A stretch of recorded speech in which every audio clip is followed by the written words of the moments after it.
ریاست وزارت کارهای داخلی در شهر دوشنبه بر ضد 4 بلاگر تاجیک بر اساس ماده 144 کودکس جنایی یعنی غیر قانونی پهن کردن معلومات درباره حیات شخصی پرونده جنایتی باز کرد.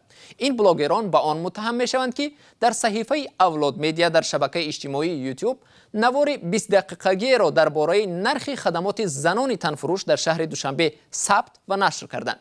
در این نوار بلاگران شبانه به سیر کوچه های دوشنبه برآمده از تنفروشان نرخ خدمات آنها را پرسان شدند.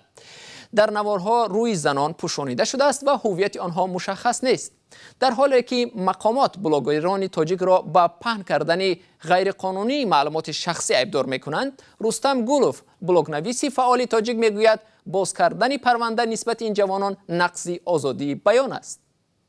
بهتر می شود که وزارت کارهای داخلی نه با آن نفرانی که در باره مشکلات نقل کردن مبارزه برند و دهان خلق را با این راهشان پوشاندن خواهند، بلکه با خود مشکلات سر و کار گیرند.